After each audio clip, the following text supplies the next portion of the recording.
Et si ce PC ultra portable permettait de faire tourner les derniers jeux, et ça sans carte graphique? Allez, je te montre.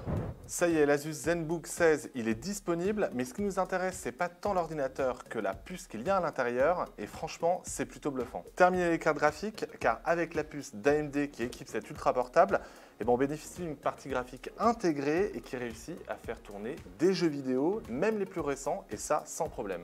Alors chez Tech & Co, pour élaborer ce test, on s'est concentré sur des jeux ultra populaires comme Fortnite, Call of Duty, mais aussi Red Dead Redemption et même Marvel Spider-Man. Et figurez-vous que les résultats ils sont plutôt bluffants, très bluffants même, parce qu'il y en a certains, ils dépassent les 60 FPS et ça sans aucun problème, avec en plus du confort visuel. Sur un PC aussi fin et ça sans carte graphique comme je le disais, on ne s'attend vraiment pas à ce que des jeux réputés très gourmands puissent tourner aussi bien. Alors évidemment, ça n'est pas le même résultat qu'avec une vraie carte graphique parfois bien plus chère, mais franchement, c'est plutôt impressionnant. Pour AMD qui signe cette jolie surprise, c'est aussi un moyen de se placer dans un domaine que l'on ne pensait pas vraiment possible. En miniaturisant au maximum tout en proposant des performances graphiques à la hauteur, on peut dire que l'on dispose enfin d'un ultra portable à la fois fait pour la bureautique et le gaming.